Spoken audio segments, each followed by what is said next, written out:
Goku protecting Pansy in the next episode of Dragon Ball DAIMA.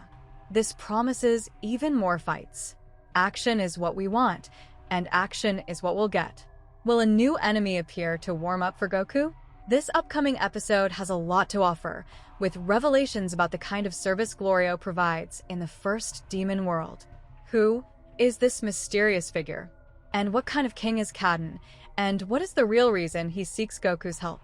Today's video is packed with theories about what will happen next. If you're as curious as I am, then this video is for you. Before the video starts, be sure to subscribe, hit the notification bell so you don't miss a single update, and leave a like because this video is insane. Let's not forget Dr. Arisu, right? She plants the trap in Goma's mind, who falls for it completely. Another villain is a doctor. Do we know where this is heading? Buckle up and come with me for another Dragon Ball DAIMA video, and here we go. Episode 3 of Dragon Ball DAIMA marked the start of Goku and company's adventure in the demon world. With his natural instinct for battle, he has his first fight with strangers, who end up stealing Glorio's ship after he defeats them. In its place, they leave an axe with a message, suggesting they might be the ones Goku defeated. But how would they know this was Glorio's ship? This is where Pansy comes in, and the episode ends with her introduction. Episode 4 will certainly be Pansy's introduction, as we saw. She will play an active role in recovering Glorio's ship. Who knows, maybe she even stole the ship herself. She could be a mercenary, doing jobs for others. After all, she always wears a mask. Perhaps the enemies Goku defeated in the bar were referring to another, stronger character who will also face them in the next episode. Or maybe Pansy is their boss, though they might not know she is a woman. It would be cool to introduce her without direct connection to Glorio. In the trailer, it seemed they were friends, but they might actually be meeting now, and perhaps she'll sympathize with the mission. Since Goku talks a lot, he might spill the beans, just a hypothesis. Another theory, one that gives Pansy a broader role, suggests she'll help them recover the ship, but is also tied to the mission in ways we don't yet know. She could be the daughter or relative of the king of the third demon world, tasked with helping Goku reach the first demon world safely to fight Goma.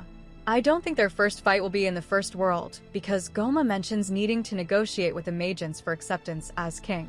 So their meeting may be close. Since we're talking about kings, episode 3 reveals the king of the third demon world is named King Kaden. He might be the kindest of the kings, relatively speaking, with his realm, the third world, being at the bottom in the demon realm's hierarchy. He might be a king trying to unify his people or provide better conditions for them, who are seen as the underclass in the demon realm. We might not meet the king until episode 5 or the middle of episode 4, where we'll get a sense of what kind of ruler he is. Since he approached Goku in secret, their meeting must be kept hidden, likely arranged by Glorio, and perhaps even Pansy, in this divided and structured demon realm. When Piccolo enters the Makai world, we'll learn about his origins, possibly from the second demon world, similar to how we learned the Supreme Kai's race, the Glines, inhabited the second demon world. This suggests that Neva and the Namex might also be from the second world, as Neva had access to the interdimensional tunnel to reach the first demon world, where King Goma resides. There's also Glorio, hiding much of his background. He seems to have access to the tunnel, which caught the Supreme Kai's attention. When questioned, Glorio surprises us by saying he works in the first demon world but does a bit of everything here and there, leaving plenty to speculate. Could he be a spy passing information to the king of the third world? He's good at eavesdropping, and since he had access to Goma's palace, it suggests he's involved directly with him, maybe as a guard. If so, that's already intriguing, but what if there's more to it? Another possibility is that he works with Dr. Arisu and has passed information to the king, leading him to summon Goku to harness his power for some purpose. Perhaps someone with a pure heart is the key to the Eye of Tertiano, or to wield its power or locate it. With his pure heart and young spirit, Goku could be the one, though it's a long shot. Still, it's possible. We'll have to wait and see. Since we're on the topic of Dr. Arisu, this 4th episode might reveal her whereabouts, which remains a mystery. It appears she already anticipated that Goma and Ajisu would go to Earth to act against the Z Warriors, and so she also found it an excellent plan to turn them into children, as if everything Goma and Jisoo did was under her knowledge, and she merely used the two of them for something bigger. Think about it. She encouraged both of them to go against the Z Warriors, and she seems smart enough to know they would never go to the demon realm due to the bureaucracy, the access, and they didn't even have knowledge of that demonic world. But Goma didn't think about this and already came up with a plan in his mind. So, a point for Dr. Arisu. If Glorio doesn't work with her, then she slipped past his watch as well.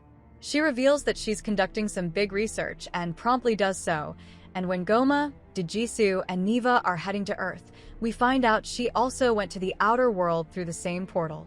What would she be doing there, and why was there a password for entry to the demon realm? By pure coincidence, there wasn't enough time for the Supreme Kai to give it to Kibito. Here's another major possibility. Since Piccolo also travels with them on the ship, along with Bulma and Vegeta, they might be heading to Namek. I'll go further and say that Arisu might also be there, and maybe the Tertiano I wasn't lost. It's in someone's possession on Namek, someone unknown to them holding onto that artifact. Somehow, she discovered this and is heading there. What would happen if they met up there? Or it could be something else. A way to introduce Gohan into the Dragon Ball DAIMA series, as he isn't shown on the demon planet with everyone else. What other reason or situation could introduce Gohan and also Majin Buu into the series? Given it's Majin themed, right? It's part of the anime's theme. It wouldn't make much sense if he just appeared at the start, only to run off. Perhaps Arisu did this for that purpose, to go after Majin Buu, who might be a key to the artifact, and there she would run into Gohan and Buu, the strongest left on Earth in Goku, Piccolo, and Vegeta's absence. It'd be interesting for them to get some spotlight as well. I can't think of any other reason that would bring Dr. Arisu to the outer world. If you have any thoughts, drop them in the comments so I can see. In the latest episode of Dragon Ball DAIMA, we see a statue of Dabura, and perhaps the king will tell the story of his father, who appears alongside him. It could be King Abura. We might even get the first filler episode in Dragon Ball DAIMA. After Goku recovers the ship, they could head toward the king's palace, and on the way, they might encounter the 3-star sphere, leading to their first encounter with a Tamagami, who will prompt Goku to ask who he is. Remember, they still don't have the goal of defeating the Protectors to gather the Demon Realm's Dragon Balls. This might be a suggestion from King Kaden himself, but it'd be cool if they encountered one before reaching the castle. Goku, being curious, might try to grab the sphere and fight the Tamagami, giving us a baseline of what they're truly capable of. So that's it, guys. Before I forget, this might be Goku's first dragon flight as well, recalling Gohan and his dragon. Pretty cool, huh? With that, I'll wrap up this video. Thanks for always being here. It's an honor for us. So until next time. Bye-bye.